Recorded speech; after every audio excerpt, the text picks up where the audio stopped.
Elizabeth Smart found alive and well. Hello, everybody. I'm Lori Dew.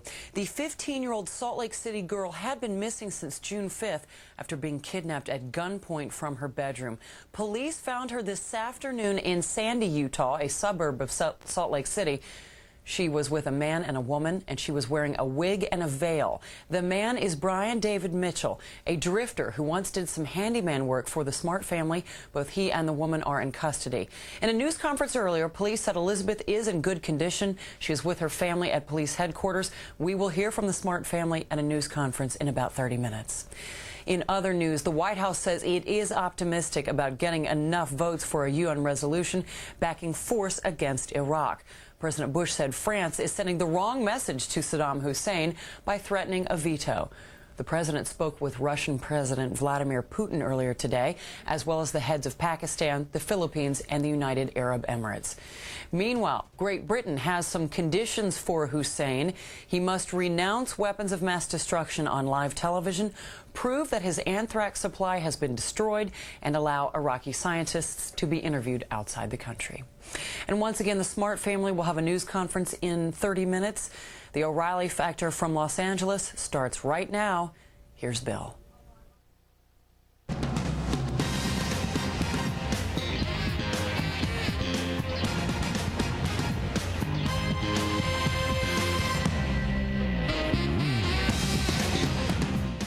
Hi, I'm Bill O'Reilly reporting tonight from Los Angeles. Thank you for watching us. An absolutely unbelievable occurrence. 15-year-old Elizabeth Smart has been found alive. We will do the Talking Points memo on Iraq in our coverage in our third segment, so we can get right to the Smart story. Joining us now from Salt Lake City is David Smart, Elizabeth's uncle. I guess this is the power of prayer, Mr. Smart. You know, your family's very religious. You never gave up hope. And it is because of the family's efforts, directly because of that, we'll explain this in a minute, that Elizabeth has been found. So the nation rejoices with you.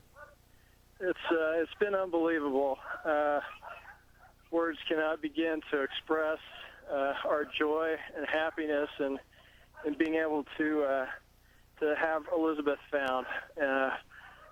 Part of the family has not been able to see her yet and be able to give her the hug and kisses that we'd like to.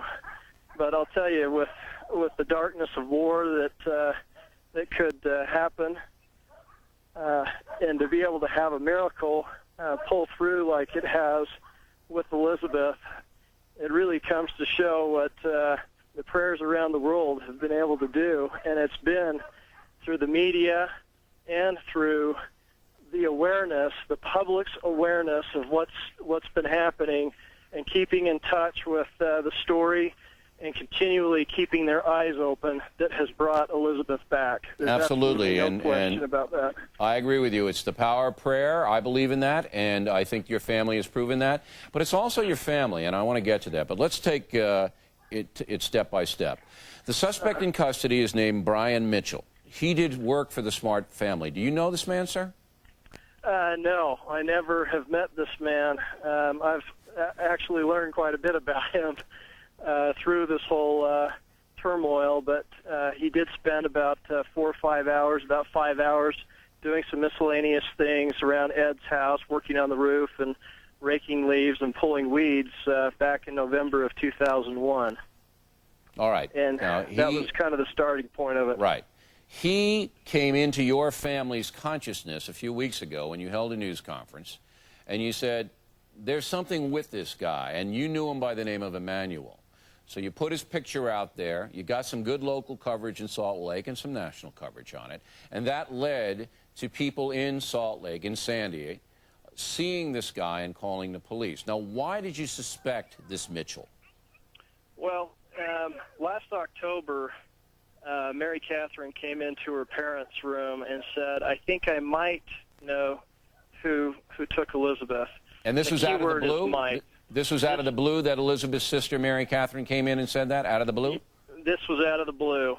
We had heard from psychologists. We had heard from different law enforcement personnel who just said, you know, there might be, it may be nothing that jogs her memory. She may just all of a sudden remember something, some kind of quirk, some, you know, his motions or something about this individual. that would bring back to her remembrance who it might be. Yeah, we might point out that Mary Catherine is 9 years old, or was at the time of the kidnapping. All right, so she came in, she told her parents, look, this guy Emmanuel, she knew, I guess, his name, because he was a handyman, as you just said. He might have done it. So you guys go out and have the press conference. Now, there was some criticism by the family that the police didn't take you seriously. Well, we had, since the story was given to them last October, we went ahead and they asked us not to go out and say anything about it.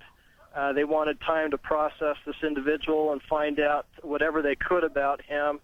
And so we did that. We honored their requests, and we continually asked for them to come public with it, but they still felt that they had a number of leads that they were trying to work on and bring some closure on, and asked not to scare him off. And so that's exactly what we did. We held back as badly as we wanted to come out with the information. We couldn't. The sketch was produced around November time, beginning of November, and so they then had a sketch to go by, and they went, I know law enforcement sent a lot of officers out to the different shelters and scoured all over trying to get whatever they could. Right, so, but you finally broke with them, and you finally went public yourself. And this obviously led to the apprehension today. Now, the people want to know about Elizabeth herself. Has she been molested or harmed in any way? As I had stated when I came on, I have not had any contact with her right now, or my brother or sister-in-law. And so I don't know all the specifics. The only thing that I do know is pretty much what has been said on the media is just that she's in good health.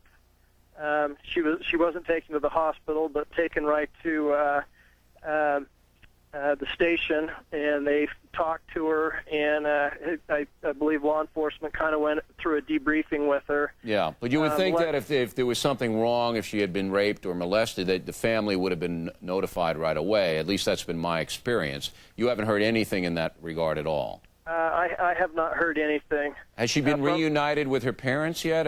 Yes. She has. She has. But you haven't. Her mother and her father and her brothers and sisters have been able to meet with her and get reunited. And from what I understand, the youngest won't let go of her. So. Okay, so we're going to assume that she's okay, and we're praying that she is. And the last question is, and this I know you're not going to be able to answer, but I have to ask it. This was, they got this guy Mitchell very close to where you live. And you would think that maybe Elizabeth would have run away or yelled or screamed or something like that. Was there any explanation forthcoming about that kind of an angle to the case? No, that's a pretty difficult thing to answer. For the most part, Elizabeth, she's a very strong individual, and she's also is very quiet as well. And with Brian David Mitchell, you never know. I mean, he's a very religious person, from what we understand. He's a fanatic. But as soon as we heard that, we had, an extreme excitement that she would still be alive and then also talking to some of his stepkids and family members that Elizabeth would still be alive. And so, as far as the psychological and mental well-being of Elizabeth, there's just no telling what there is. And I know as family members, we're going to support her and help her in any way we can to get through it. I'm sure there's going to be some scars there that she's going to have to overcome. You have Mr. Smart, you have a very extraordinary family. You absolutely do. And you guys broke the case. And I think all America is with you, and we appreciate you taking the time. Everybody's praying for Elizabeth, that she'll make a full recovery from this, and we will get all of those questions answered in due time. Thanks very much, Mr. Smart. It's a pleasure. All right, we're going to be back with an FBI profiler about how this case was cracked in a moment as the fact continues.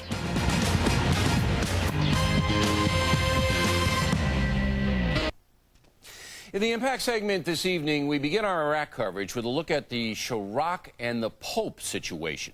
That is the subject of this evening's Talking Points memo.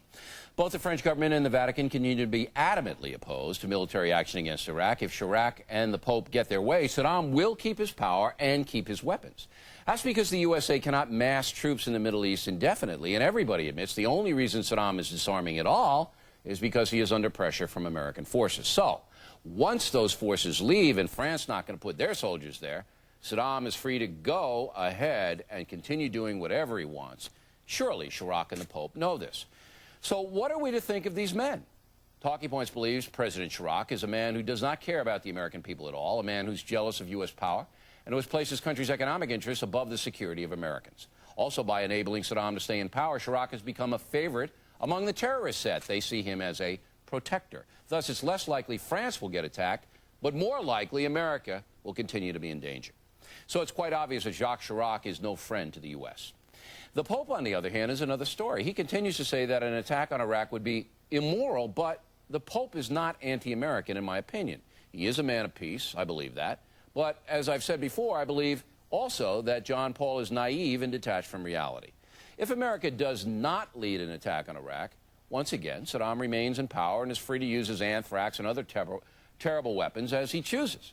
So the Pope does not seem to be concerned about that or about Saddam's behavior in general.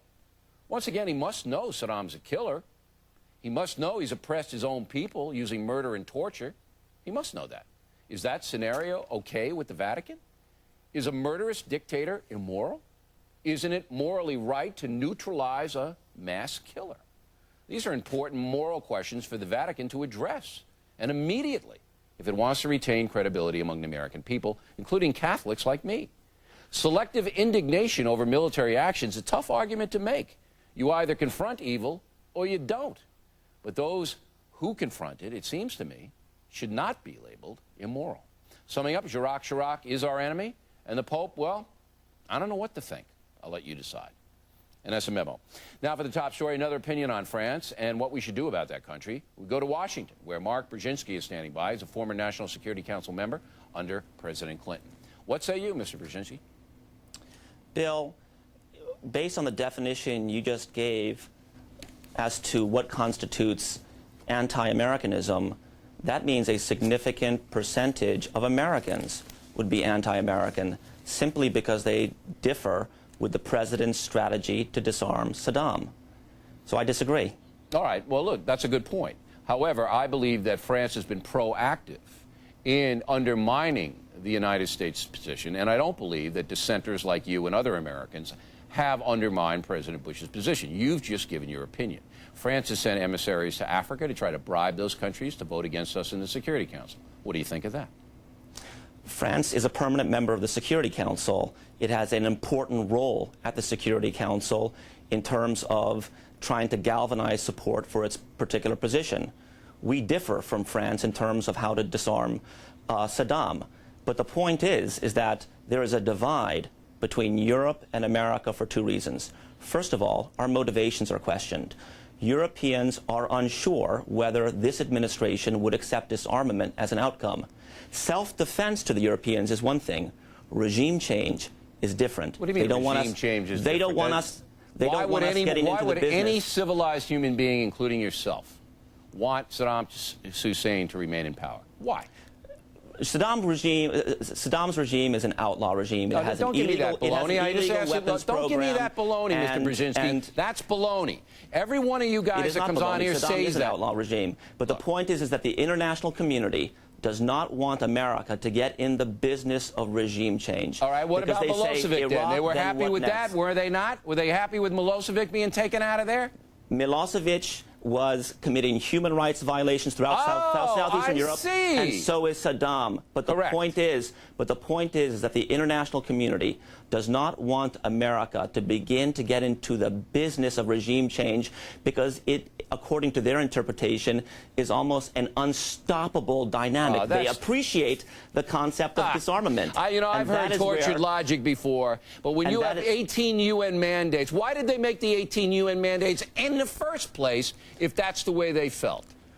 Bill, when we focused on disarmament, we got a 15-zip outcome at the UN Security Council. That was good for us. The point is we should focus on what works in negotiation. Then you have to revise the mandates, because it says if you do not disarm, then action will be taken against you. That's what it says. The Security Council resolution should clearly define what cooperation is. It should identify benchmarks and timetables, but part of the problem has been our style of diplomacy. The point is that this administration has been ham-handed in terms of how to treat our allies. I'm not going to argue style, because you probably have a valid point. We don't have time to get into the style, but the substance of the argument is this. Jacques Chirac is an enemy to the United States right now. He is trying to undermine our position. Everyone admits, including you, Mr. Brzezinski, that the removal of Saddam Hussein, is what's best for the world. Everyone admits that. Yet Chirac is the main enabler here that will not remove him. Now, you can torture logic all you want. You can blame diplomacy, but that's the fact. And America's, not going to tolerate it. Bill, it's precisely that kind of name-calling that you've just done, that the administration has done, that has put a wedge in transatlantic relations. We heard his feelings, did we? Our most important alliance. If you and I are engaged in a business negotiation and we disagree on the terms, and I begin calling you names, how is that negotiation going to go? Pretty badly. The point is that we actually agree on the interests here. We both, Europe and America, agree that security is important, but Europe is worried that a precipitous U.S. Unitary war against Iraq is going to result in an explosion in the Middle East that will impact Europe before it impacts America because of proximity. That sounds good, but it doesn't wash. And the reason it doesn't wash is if China, Russia, Germany, and France had allied themselves with the United States and says, we got to get rid of this dictator. He's got anthrax. He's got all these weapons. He's not going to account for them. We got to go. He'd already be gone. The world would be a safer place. There wouldn't be all this anti-Americanism in play. And you know it and I know it. This is a charade. They're hiding behind this. And I'll tell you what, you know how I know this? Because in our poll, should we boycott French goods, 90% of Americans say yes. I'll give you the last word. Bill, in negotiation, if you focus on the points of agreement, namely security, Europe and America agree that security would be enhanced by disarming Saddam and developing a policy and strategy on that shared interest, we'd get much further in negotiation than through name-calling. Listen, and I'm not a negotiator or a diplomat. My job's to tell the truth. And we appreciate your point of view, Mr. Brzezinski. So is mine. Thanks very much for coming in. Thank you. Next on the rundown, an inside look at how Saddam is going to fight the upcoming war. And later, the U.S. military strategy. We'll give you a briefing on how we're going to counter Saddam as The Factor continues this evening from California.